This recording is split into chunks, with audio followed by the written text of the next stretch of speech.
하나님 말씀을 봉독하겠습니다. 두 구절을 읽겠습니다. 창세기 10장 32절과 8장 18절로 20절입니다. 창세기 10장 32절, 이들은 노아 자손의 족속들이요 그 세계와 나라대로라. 홍수 후에 이들에게서 땅의 열국 백성이 나뉘었더라. 아멘. 8장 18절부터 21절까지 우리 함께 읽겠습니다. 시작. 노아가 그 아들들과 그 아내와 그 자부들과 함께 나왔고 땅 위의 동물 곧 모든 짐승과 모든 기는 것과 모든 새도 그 종류대로 방주에서 나왔더라. 노아가 여호와를 위하여 단을 쌓고 모든 정결한 짐승 중에서와 모든 정결한 새 중에서 취하여 번제로 단에 드렸더니 여호와께서 그 향기를 흠양하시고 그 중심에 이르시되 내가 다시는 사람으로 인하여 땅을 저주하지 아니하리니 이는 사람의 마음에 계획하는 바가 어려서부터 악함이라. 내가 전에 행한 것 같이 모든 생물을 멸하지 아니하리니. 아멘. 할렐루야. 우리 대한민국은 이단과 사이비와 신흥 종교의 천국이라고 할 만큼 그렇게 이단들이 많고 사이비 종교들이 많습니다. 이 누구누구는 자신이 예수님의 계시를 받은 새 요한이다, 또 이긴 자다 라고 말을 합니다. 안 누구누구, 이 사람은 자신이 보혜사 성령이라고 스스로 신격화를 하고 있습니다. 허 누구누구, 이 사람은 자신이 2000년 만에 오신 예수이고 또 3000년 만에 오신 미륵이라고 자칭하면서 많은 사람들을 미혹하고 있습니다. 자칭 구원자요 중보자라고 하는 이 사이비 교주들이 나타나게 되는 것은 바로 말세의 징조라고 우리 예수님께서 말씀했습니다. 마태복음 24장 5절에 보게 되면 마지막 때에 어떤 일이 일어날 것인가를 이렇게 말씀했습니다. 많은 사람이 내 이름으로 와서 나는 그리스도라 하여 많은 사람을 미혹하리라 그랬어요. 이게 마지막 때의 징조입니다. 사람들이 미혹되는 이유가 뭘까요? 여러 가지 요인이 있지만 가장 큰 것은 하나님이 죄인들을 구원하시는 이 방법을 모르기 때문입니다. 하나님이 죄인들을 어떻게 구원하시지? 이 방법을 모르고 안다 할지라도 어설프게 알고 있기 때문에 믿음이 흔들리는 것입니다. 하나님은 어느 시대나 사람이 만든 종교로 죄인을 구원하신 적이 없습니다. 세상에 수많은 종교들이 있는데 그 종교를 통해서 죄인들을 구원하신 적이 한 번도 없다는 얘기입니다. 또 각 시대마다 구원자를 세워서 죄인을 구원하신 적도 없습니다. 인류 조상 아담의 타락 후에 주신 구원의 방법은 오직 한 가지인데 이것은 어느 시대나 어떤 장소나 누구에게나 동일하게 주신 방법입니다. 그러면 하나님이 처음부터 주신 이 구원의 방법은 무엇일까요? 사람이 구원 얻는 방법이 상당히 중요한데 예수 믿으면 구원받는다 하지만은 그러면 예수님 오기 전에는 어떻게 구원받았느냐? 율법을 지킴으로 구원받았다. 대부분 이렇게 얘기합니다. 유대인들까지도 할례를 행해야 구원받는다고 말을 합니다. 사도 바울은 다른 복음은 없다고 그랬어요. 하늘에서 내려온 천사를 할지라도 다른 복음을 전하면 저주를 받는다고 그랬습니다. 왜냐하면 구원의 길로 가지 않기 때문에 그들은 저주를 받게 돼 있어. 지옥 형벌을 모면할 길이 없단 말이에요. 하나님은 어느 시대에나 종교를 통해서 구원하지도 않았고 구원자를 보내서 구원한 적도 없습니다. 오직 한 가지입니다. 그것이 뭘까요? 희생 제사입니다. sacrifice, 희생 제사. 할렐루야. 따라합시다. 대속 제물을 드리는 희생 제사. 이게 처음부터 주신 구원의 방법입니다. 이건 세상 종말까지 우리에게 계속 드려져야 될 그 방법인 것입니다. 구원자 예수 그리스도가 여자의 후손으로 오시기 전까지 대속의 제물로 희생제사를 드려 죄사함 받고 의롭다함 받고 또 여호와 이름을 부르며 그분과 동행하는 자들을 구원하신 것입니다. 그거 외에 없습니다. 뭐 거기에 다른 종교 교주가 들어갈 것도 없고 뭐 거기에 다른 것 첨가할 것도 없습니다. 이게 완전한 구원의 방법이기 때문에 그래요. 대속의 제물로 희생제사를 드려서 내 죄사함 받고 의롭다함 받는 거예요. 그리고 그 예배의 대상자이신 하나님의 이름을 부르고 하나님과 동행하는 삶을 사는 것입니다. 하나님은 그 자를 구원하시는 겁니다. 이게 처음부터 우리 인간에게 주신 구원의 방법입니다. 이 방법은 홍수 심판 후에 노아의 세 아들로 인하여 새롭게 번성한 인류에게도 동일하게 주신 구원의 방법입니다. 세상 끝까지 변함이 없는 방법인 것을 우리가 알아야 합니다. 첫째로 홍수 심판 후에 노아를 통해 희생제사를 전수해 주었습니다. 인류에게 전수를 해줬어요. 여러분, 노아의 세 아들 있죠.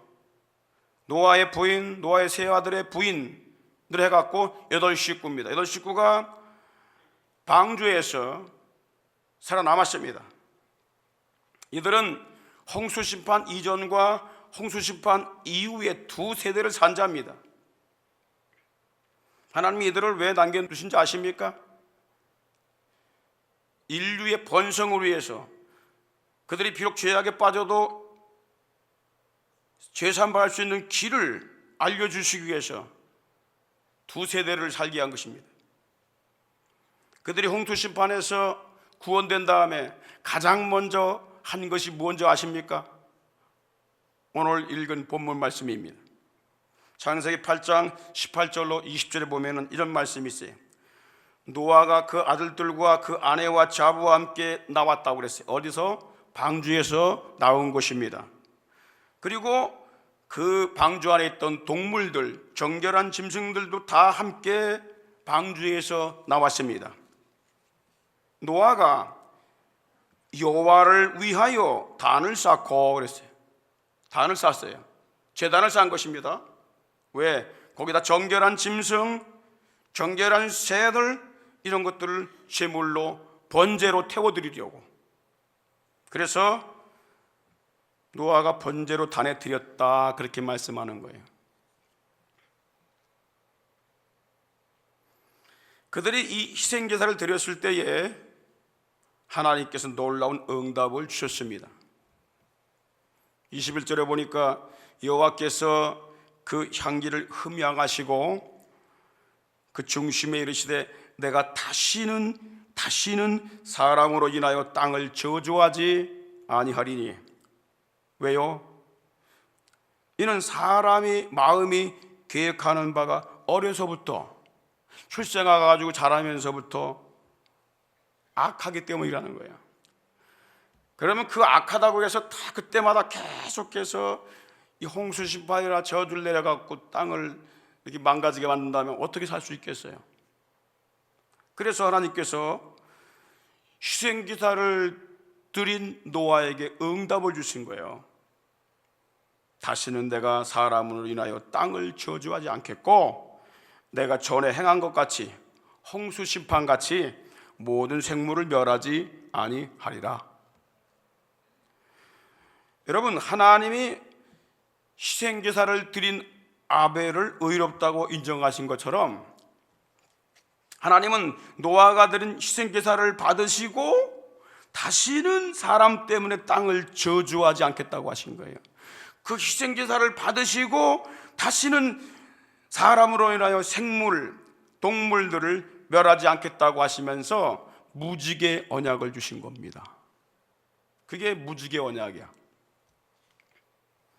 사람이 땅 위에 임하는 저주와 멸망으로부터 보호를 받으려면 하나님께 희생제사를 드려야 하는 것입니다. 희생제사를 드릴 때에 죄사함의 복이 임하고 의롭다함을 인정받는 복이 임하고 구원의 복이 임하고 땅의 복까지 임하게 되는 것입니다. 여러분, 6.25 전쟁 전까지 북한에 3,200개의 교회가 있었습니다. 그리고 남한에는 800개의 교회가 있었습니다.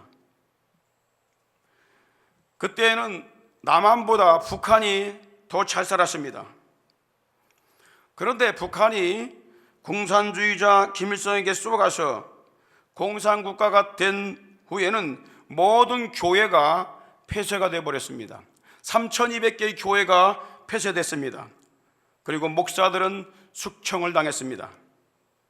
반면에 남한은 미국과 군사동맹을 맺은 자유민주주의 나라가 되어서 6만 개의 교회와 수십만 명의 목사들이, 선교사들이 배출되었습니다. 74년이 지난 오늘날 남북한이 어떻게 바뀐지 아십니까? 그동안 북한은 400만 명 이상의 백성들이 굶어 죽은 지구상의 최악의 빈곤의 나라, 거지의 나라가 된 것입니다. 그리고 남한은 자동차 한두 대씩 없는 집이 없을 정도로 경제 부흥을 이룬 대국이 되었습니다. 선진국의 반열에 입구에 들어섰습니다. 하나님은 희생제사를 드리는 백성들에게 죄사함과 의롭다함을 주시고 덤으로 그 개인과 가정과 땅과 나라에 임하는 저주와 재앙을 막아주시는 줄 믿으시기 바랍니다. 이게 무지개 언약입니다. 하나님을 잘 섬기고 예배드리고 주를 붙잡고 믿음으로 사는 백성들, 그런 가정들, 그런 개인들에게는 이 밝은 무지개 언약을 주시는 것입니다. 예배의 성공자가 되시기를 주님으로 축원합니다. 두 번째, 이 희생제사가 누구에게 내려가냐면 아브라함에게 내려갑니다. 그래서 아브라함도 가나안 땅에서 희생제사를 드렸습니다. 여러분, 노아로부터 희생제사를 전수받은 세 아들이 있죠. 셈, 함, 야벳, 황인종, 백인종, 흑인종. 그들이 노아로부터 희생제사를 전수받아서 그들이 흩어져 나라를 세우는 곳마다 자손들에게 죄사함과 의롭다함을 얻는 이 희생제사 방법을 또 전수해 주었습니다. 하나님이 메소포타미아, 갈대아, 우르에 살고 있는 이 셈, 장자 셈의 자손인 아브라함을 택해서 희생제사가 변질되어 버린, 중단되어 버린 가나안 땅으로 보내셨습니다. 아브라함이 가나안 땅에 도착했을 때 가장 먼저 무슨 일을 한지 아십니까? 하나님께서 가나안 땅에 도착한 아브라함에게 이렇게 말씀하십니다. 내가 이 땅을 너에게 줄 것이다. 네 자손에게 줄 것이다. 놀라운 말씀을 듣게 됩니다. 그때에 아브라함이 그 말씀을 들은 다음에 무엇을 한 줄 아십니까? 그게 중요합니다. 창세기 12장 7절로 9절에 보십시오. 여호와께서 아브라함에게 나타나 가라사대 내가 이 땅을 내 자손에게 주리라. 하신지라 그가 자기에게 나타나신 여호와를 위하여 단을 쌓고 그랬어요. 거기서 베델 동편 산으로 옮겨 장막을 치니 손은 베델이요 동은 아이라 그가 그곳에서 또 여호와를 위하여 단을 쌓고 여호와의 이름을 부르더니 그랬어요. 그럼 옮겨가는 곳곳마다 하나님께 단을 쌓고 희생 제사를 드립니다. 가나안 땅을 그의 자손에게 주신다고 한 뜻은 두 가지가 있습니다. 첫째는 자식도 없는 아브라함에게 자식을 크게 번성케 해주셔서 이 가나안 땅을 차지하게 하겠다는 말씀입니다. 두 번째는 그의 자손을 통해서 구원자 그리스도가 가나안 땅에 태어나게 된다는 거예요. 두 가지를 잘 기억하세요. 하나는 아브라함의 자손들에게 가나안 땅을 기업으로 주겠다는 얘기고, 또한 그 아브라함의 자손들의 그 씨에서 구원자 예수 그리스도, 여자의 후손 아담에게 약속하신 그 구원자를 보내시겠다는 언약입니다. 그래서 갈라디아서 3장 16절에 이렇게 말씀하고 있어요. 이 약속들은 아브라함과 그 자손에게 말씀하신 것인데 여럿을 가리켜 그 자손들이라 하지 않고 그 자손 하나를 가리켜서 그 자손이라 했다고 하는 거예요. 그 자손은 곧 그리스도 예수라는 말씀입니다. 그러니까 아브라함에게 어마어마한 언약을 주신 것입니다. 이 땅을, 이스라엘 나라 가나안 땅을 기업으로 주신다고 하면서 그 땅에 아브라함의 씨를 통해서 세상을 구원할 구원자 그리스도를 보내신다는 것입니다.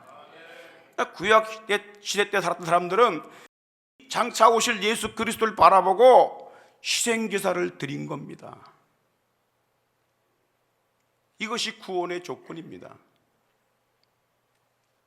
이때는 율법도 생기지 않았습니다. 다른 종교의 교주가 없습니다. 오직 대속의 제물로 드리는 희생제사 통해서 죄인을 그때도 구원해 주신 것입니다. 그런데 아브라함이 이 언약의 말씀을 믿고 있다가 그 땅에 큰 흉년이 들었습니다. 아브라함이 먹을 게 힘들어지니까 가나안 땅을 떠나서 애굽 땅으로 내려갔다가 아내를 빼앗기는 큰 고통을 겪게 됩니다. 그가 어려움에 빠진 이유가 뭘까요? 언약의 말씀을 등진 거예요. 네 씨를 통해서 예수 그리스도를 보내신다는 언약의 말씀을 등진 거예요.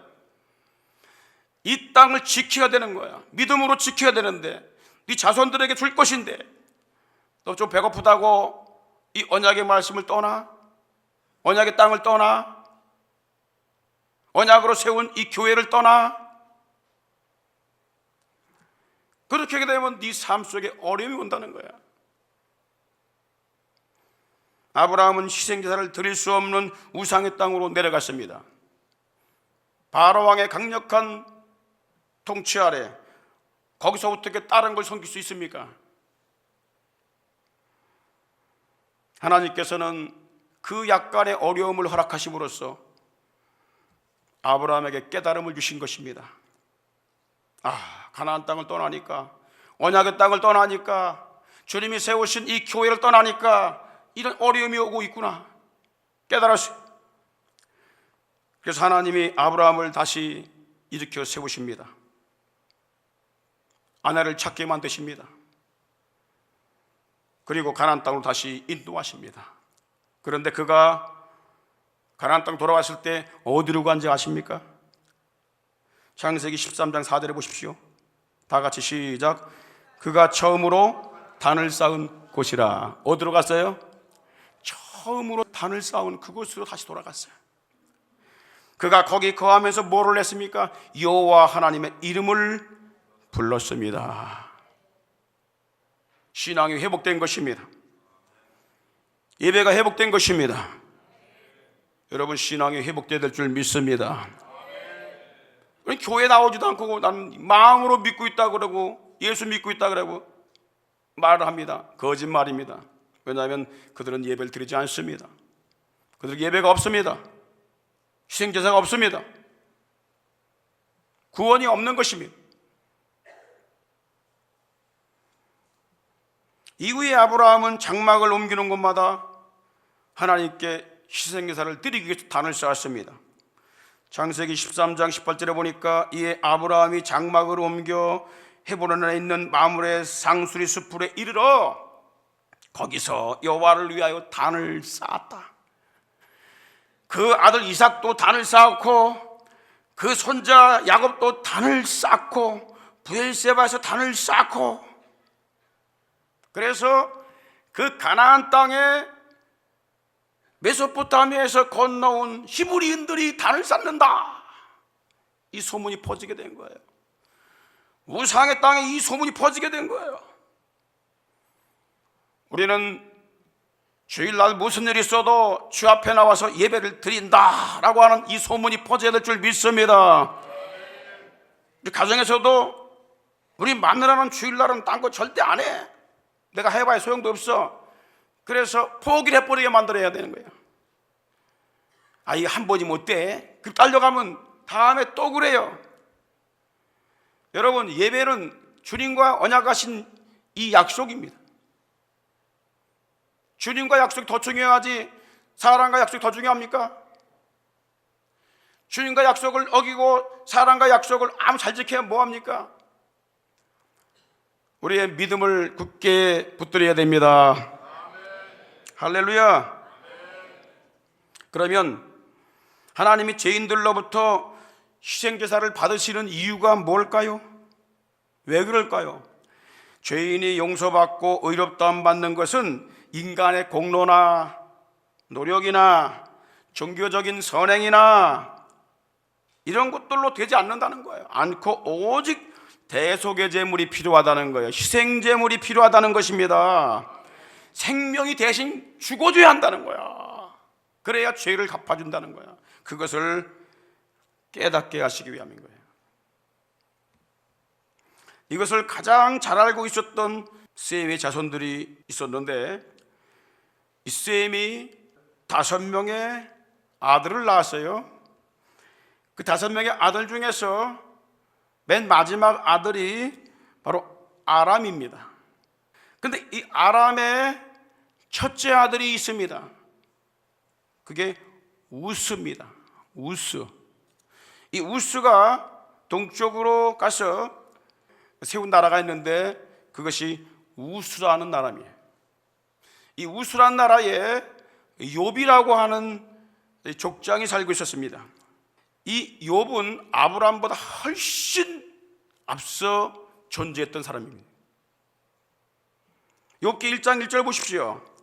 우스 땅에 욥이라는 사람이 있었는데 그 사람은 순전하고 정직하여 하나님을 경외하며 악에서 떠난 자라 했고요.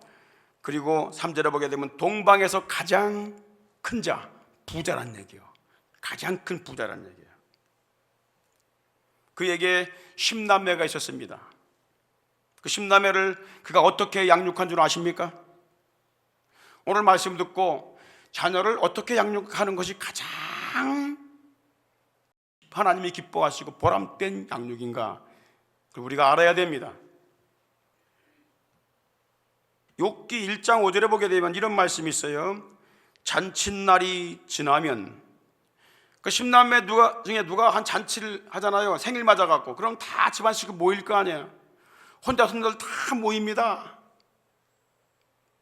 그런데 잔칫날이 지나면 욥이 그들을 부릅니다. 불러다가 성결케 했다고 그랬어요.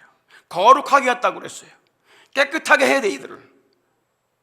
자, 깨끗하게 하기 위해서 뭐 했냐면 아침에 일어나서 그들의 인원수대로, 자식의 인원수대로 번제를 드렸다, 희생제사를 드렸다, 그 말이에요.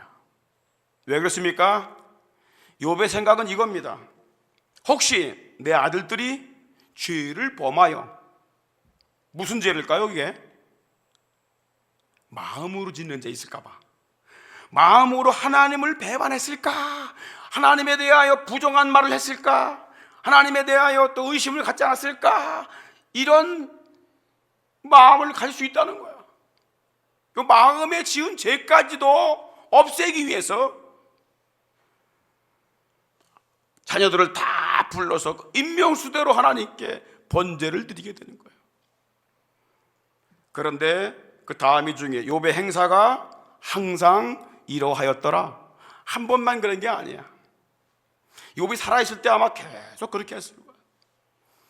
그러니까 심남의 자녀들이 어떻게 살았겠습니까? 마음으로 혹시 그들이 죄를 범했을지도 모른다. 행동은 고사하고 마음으로 그 죄를 사함받도록 하기 위해서 각 명수대로 하나님께 예배를 드리게 한 거예요. 제사를 드리게 한 거예요.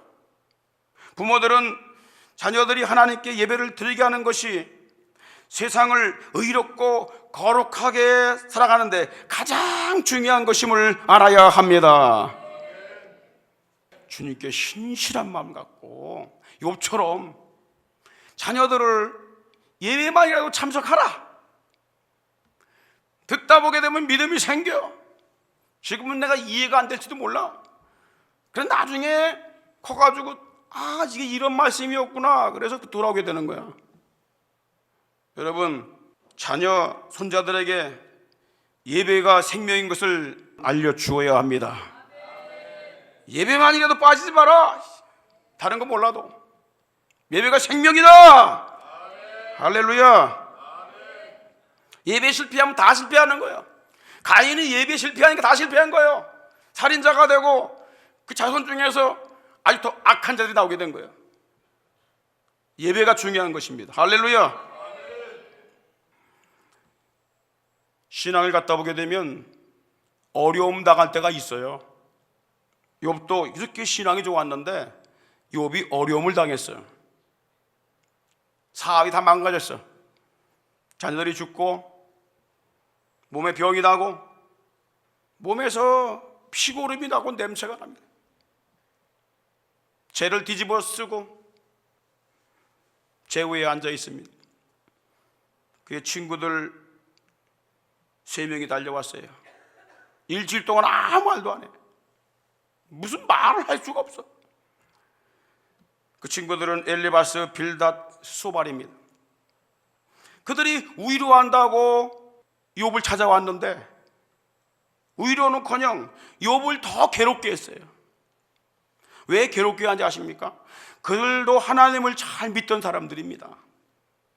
그런데 그들이 뭐라고 교훈하냐면 도덕 윤리적 교훈을 합니다.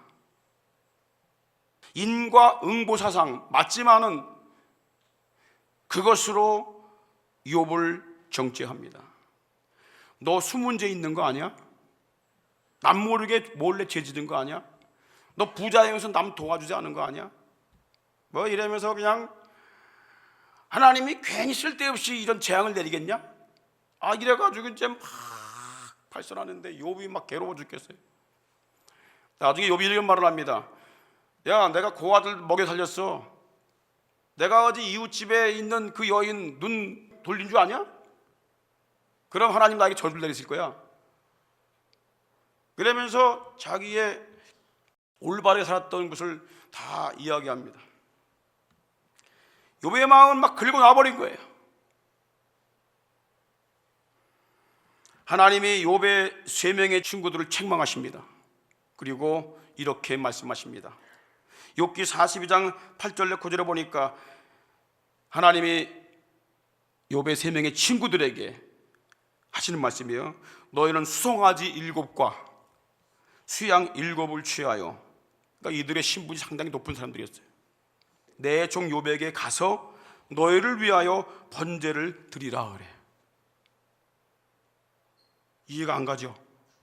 지금 고난당한 사람이 누굽니까? 이 욥입니다. 그런데 욥에게 가서 제사를 드리는 걸 같이 하라는 거야. 너희를 위해서. 내 종 욥이 너희를 위하여 기도해 줄 거다. 기도할 것인즉 내가 그를 기쁘게 받으리니 그랬어요. 자, 왜 그러냐? 너희의 우매한 대로 너에게 갚지 아니하리라. 너희들이 요백에 가서 송아지 7개 끌고 가고 수양을 7을 취해서 욥으로 하여금 너희를 위해서 제사를 드리도록 해. 그러면 내가 욥도 받고 너희들도 내가 용서할 거야. 왜? 너희들은 우매자야. 어리석은 자들이야. 이는 너희가 나를 가리켜 말한 것이 내 종 욥의 말같이 정당하지 못하기 때문이다. 하나님 믿는다고 하는 사람이 하나님에 대하여 잘못 얘기하고 있다는 거야. 이런 죄를 우리가 삶 속에서 얼마나 많이 범합니까? 하나님은 이런 분일 것이다. 하나님은 동성애하는 것도 사랑하신다. 지 멋대로 하나님을 다 해석을 해버려. 하나님은 그런 게 옳지 않다는 거야. 여기서 정당치 못하다 이 말은 뭐냐면 바르게 확립되지 못하다 그 말이야. 하나님을 믿는다고 하는 사람이 잘못 얘기하고 있다는 거야. 하나님을. 이게 주의 종들이 정말 하나님 말씀을 그대로 전하지 않고 재앙받을 일을 하고 있다는 것도 우리가 알아야 됩니다. 그래서 이에 대만 사람 엘리바스와 수아 사람 빌닷과 나아마 사람 소발이 가서 여호와께서 자기에게 명하신 대로 행하니라.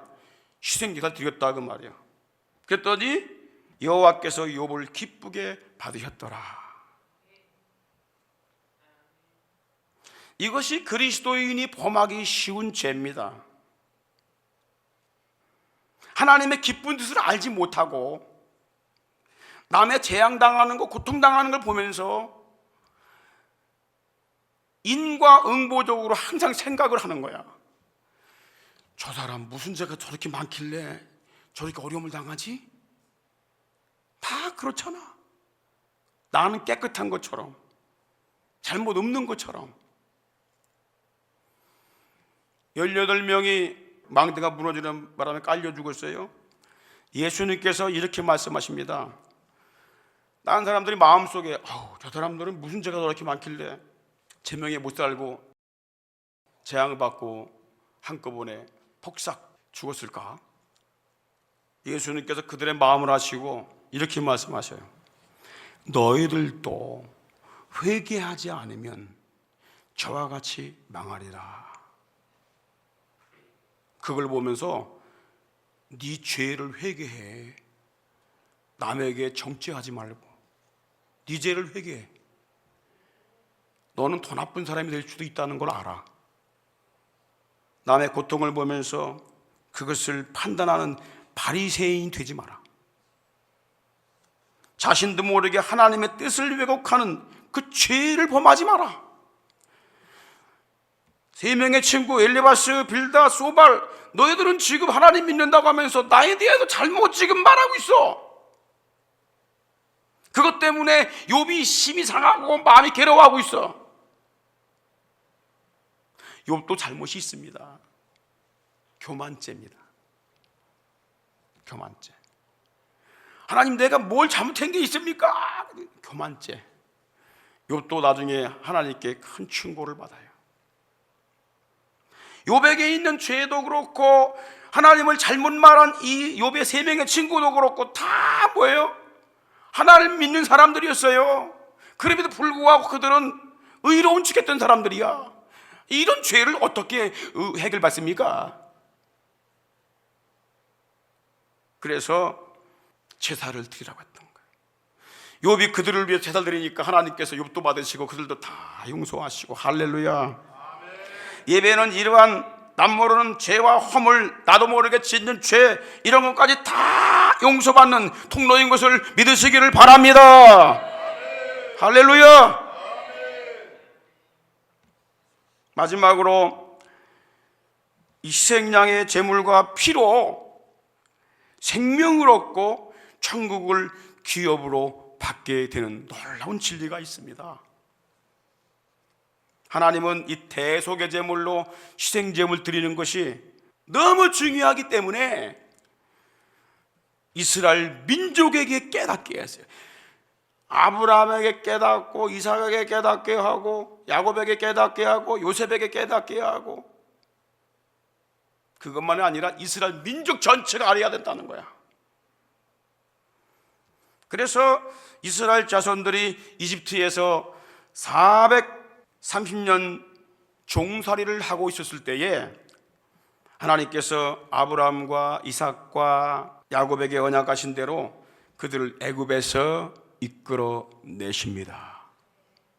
그런데 하나님이 200만 명이나 되는 이스라엘 자손들을 애굽 땅에서 어떤 방법으로 이끌어낸 줄 아십니까? 하나님께서 나일강을 피로 변하는 재앙을 통해서 이끌어내신 줄 아십니까? 하나님께서 개구리와 온역재앙을 내림으로써 이끌어낸 줄 아십니까? 하나님께서 메뚜기 재앙이나 우박 재앙이나 흑암의 재앙을 통해서 그들을 끌어낸 줄 아십니까? 아닙니다. 하나님께서 애굽 땅에 장자 죽음의 재앙을 내리시겠다고 예언하시고 이스라엘 백성들에게 놀라운 비밀 두 가지를 알려주세요. 첫째는 장자 죽음에서 살 수 있는 비밀, 죽지 않고 생명을 얻을 수 있는 비밀. 두 번째는 출애굽할 수 있는 비밀, 이집트의 왕의 권세에서, 압박에서, 사단의 권세에서 빠져나올 수 있는 비밀, 그거를 알려줬는데 그것이 바로 유월절의 비밀입니다. 출애굽기 12장 3절 보십시오. 이스라엘 백성들에게 이렇게 말씀하십니다. 너희는 이스라엘 회중에게 고하여 이르라. 이달 열흘에 너희 매인 각 사람이 어린 양을 취할지니, 희생양을 취하라는 거예요. 그리고 각 가족대로 그 식구를 위하여 어린 양을 취하라. 그 다음에 5절에 너의 어린 양은 어떤 양이어야 되냐? 흠없는 양, 1년 된 수컷으로 양이나 염소로 하라. 그 다음에 7절에 그 양을 잡은 다음에 잡게 되면 피가 나올 거 아니야. 그 피를 받아서 그 양을 먹을 집 좌우 문설주에 발라라. 문에 발라라. 문을 빨갛게 칠해라. 양피로 칠해라. 그 11절에 너희는 그것을 이렇게 먹을지니 하면서 끝에 보게 되면 이것이 여호와의 유월절이라 그랬어요. 유월절. 유월이란 말이 뭐냐면 담을 넘어간다 그 뜻이에요. 이렇게 가다가 담이 있어. 담을 넘는 걸 갖다가 유월이라고 그래. 담 넘을 때 월담이라고 그러죠. 월담. 유월, 넘어간다, 넘어가서 지나간다 그 뜻이에요. 그러니까 죽음의 재앙이 넘어가 지나간다 그 뜻이에요. 그게 유월절입니다. 자, 그러면 하나님께서 어린 양을 죽이고 받은 피를 왜 문에다가 바르라고 하신 것일까? 문에다가. 여러분 출애굽기 12장 12, 13절 보십시오. 내가 그 밤에 애굽 땅에 두루 다니며 사람과 짐승을 물어나고 애굽 나라 가운데 처음 난 것을 다 치고, 장자 죽음의 재앙이거든요.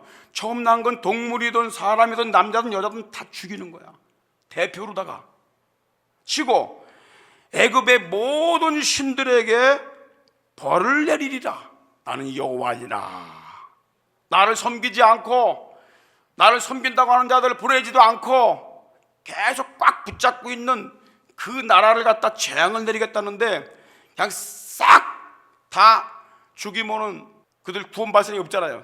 그래서 대표로 처음 난 것만 죽이겠다. 이것이 너희가 내 백성을 보내라고 하는 내 말을 불순종했기 때문에 내가 이 재앙을 내리겠다. 너희가 지금 섬기는 애굽 신들에게 재앙을 내리겠다. 우상 섬긴 자에게 재앙을 내리겠다 말씀하신 겁니다. 그런데 이스라엘 백성들에게는 살 수 있는 비밀을 알려주셨어요. 그게 뭐냐? 피를 문에 발라라. 돼지 피가 아니다. 어떤 사람들은 돼지 피도 효력이 있다고 그랬는데, 닭 피도 효력이 있다고 그랬는데, 하나님께 정하신 정결한 짐승입니다. 할렐루야. 희생양의 피입니다. 그 희생양이 바로 우리 예수 그리스도이시기 때문입니다. 그래서 오늘 말씀 보게 되니까, 내가 애굽 땅을 칠 때에 그 피가 너의 거하는 집에 있어 너희를 위한 표적이 될 것이다. 그 예수의 피가 내 마음의 물에 흐르고 있어야 됩니다. 예수의 피가 내 마음, 내 몸을 덮고 있어야 됩니다. 할렐루야. 그 피를 보고 우리를 용서하시는 겁니다.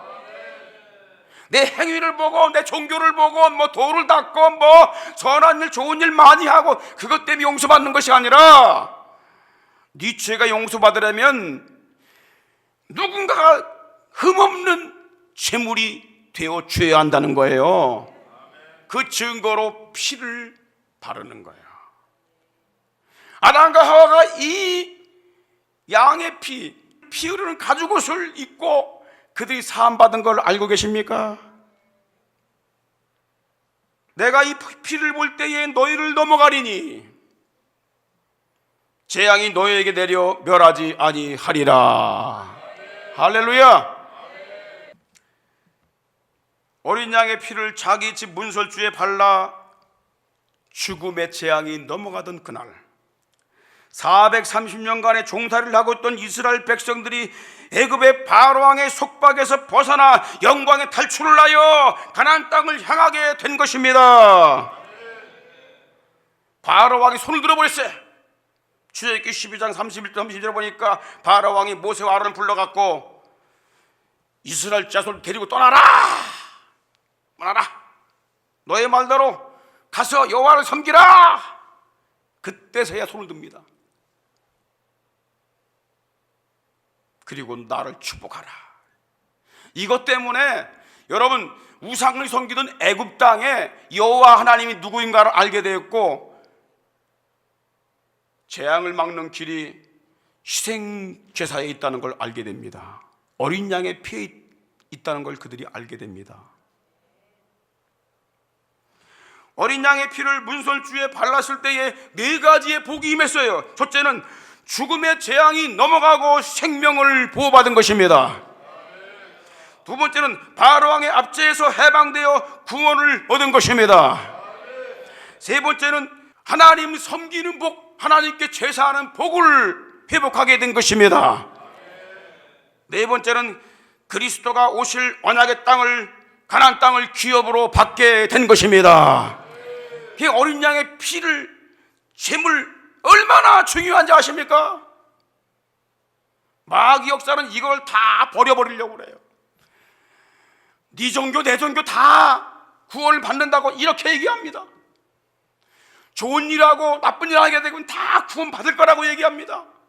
그거는 상관이 없어요. 죄와 상관이 없어. 오직 어린 양의 피입니다. 할렐루야. 다 같이 박수합시다. 나의 죄를 씻기는 예수의 피밖에 없네.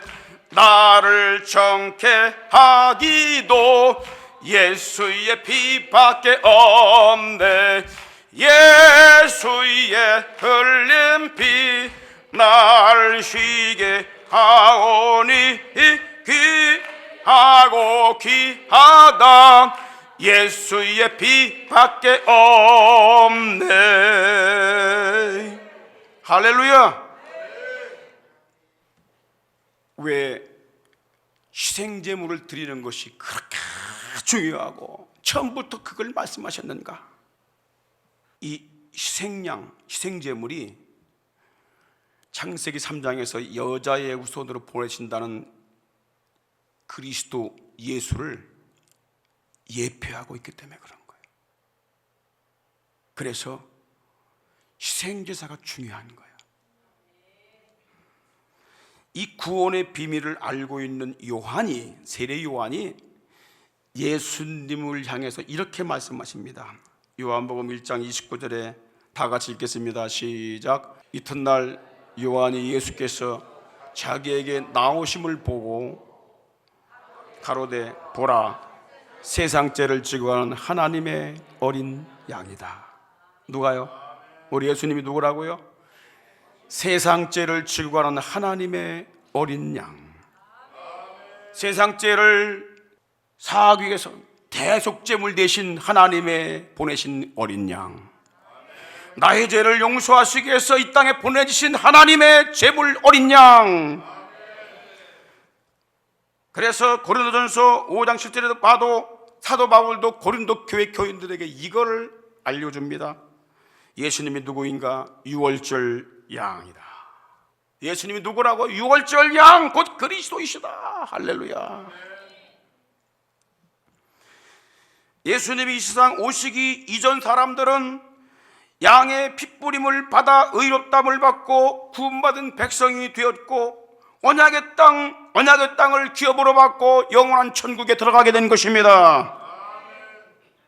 또 이 언약의 말씀대로 천의 몸을 통해서 예수님이 오신 이후에는 죄인들을 위해 십자가 위에서 희생제물 내어 죽으시고 3일 만에 부활하신 구원자 그리스도를 믿음으로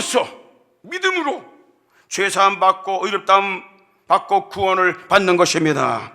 이걸 외에는 없습니다. 다른 길은 없어요. 이걸 알고 있는 베드로가 유대인들, 율법을 통해 구원받는다고 하는 유대인들에게 이렇게 말합니다. 천하에 구원받을 만한 다른 이름을 하나님이 우리에게 주신 일이 없다. 예수 이름 밖에는 없다. 할렐루야. 하나님은 오직 예수 그리스도 이름으로 드리는 예배를 받으십니다. 예수 이름이 바로 비밀입니다. 창대전부터 감추었던 비밀입니다. 그런데 이 말세에 나타나셨다고 그랬어요. 곧 너희 안에 계신 그리스도시라 그랬습니다. 여러분, 이 예수 이름으로 예배를 드릴 때에 의롭다함을 주시고 천국 백성 삼아주시고 성령으로 보증해 주시는 것입니다. 예수 그리스도는 처음부터 죄인들을 위해 예정된 희생제물이요 화목제물이십니다. 그래서 요한일서 2장 2절에 보니까 저는 우리를 위한 화목제물이니 희생제물이니 우리만 위할 뿐 아니요 온 세상의 죄를 위하심이라. 그러니까 우리는 예수만을 붙잡아야 되고 예수만을 말해야 되는 거야. 누구를 얘기합니까? 도덕 윤리를 얘기한다고 해서 사람이 구원되는 거 아닙니다. 그것으로 사람을 구원할 수 없습니다. 근데 복음을 전하지 않고 매일 도덕 윤리적인 설교만 하고 있는 거야. 그러니까 사람들이 계속 죽어가는 것입니다. 예수님은 죽음을 이기신 생명의 주님이십니다. 처음과 끝이십니다. 시작과 나중입니다. 알파와 오메가가 되신 분이 예수님이십니다. 처음에도 여자의 오신 그리스도시고 다시 오실 분도 예수 그리스도이십니다. 할렐루야. 이 이름으로 하나님 앞에 예배드릴 때에 죄사함을 받고 하나님의 자녀가 되는 권세를 얻고 천국까지 상속받게 됨을 믿으시기를 주의 이름으로 축원합니다. 축원합니다. 우리 마태복음 25장 30절 한 절만 읽고 마치겠습니다. 시작. 그때 임금이 그 오른편에 있는 자들에게 이르시되 내 아버지께 복을 받은 자들이여 나와 창세로부터 너희를 위하여 예비된 나라를 상속하라. 할렐루야. 예배드리는 저와 여러분들을 위해서 그 나라를 준비하고 계십니다. 예배는 내가 하나님의 자녀가 됐다는 증표입니다. 학교에서 초등학교 6년을 다녀야 됩니다. 성실하게 빠지지 않고 6년간 다닌 사람은 학생이라고 불러요. 학생이라고. 그런데 다니다 말았다 하는 사람들은 불량 학생이라고 그래. 그리고 그에게는 졸업장이 주어지지가 않아. 그런데 비가 오나 눈이 오나 학교 규칙에 따라서 학교를 잘 다닌 학생은 6년이 끝나는 때에 중학교 들어갈 수 있는 자격이 주어져. 그게 보증이야, 보증. 우리가 예배드리는 것, 매주일 나와서 예배드리는 것, 이것이 하나님의 백성된 증표입니다. 드렸다 안 드렸다 하는 사람은 뭐가 되겠어요? 불량 성도. 그에게 졸업장이 없어. 그리고 다음 단계 올라갈 수 있는, 천국에 들어갈 수 있는 자격이 없어. 예배는 생명입니다. 예배는 구원입니다. 할렐루야. 주님을 나의 주 나의 하나님으로 믿을 수 있도록 놀라운 은총을 입혀주신 우리 하나님 아버지를 찬양하며 어린 양 예수의 피로 날마다 뿌림받고 날마다 예수 그리스도의 피로 마시우고 덮고 뿌리고 주의 승리를 선포하는 우리 대신의 가족들 되게 하시고 한국교회와 전세계 교회가 되게 하여 주시어서 원수 마귀의 모든 계획에는 7길로 도망가게 하여 주시옵시오. 부활의 권세와 능력으로 승리하는 우리 모든 대신의 가족들 되게 하여 주옵소서. 주님을 찬양하며 주님을 증거하며 주의 이름을 선포하며 나사렛 예수 그리스도의 이름으로 저주받은 더러운 모든 것들은 묶임을 받고 파쇄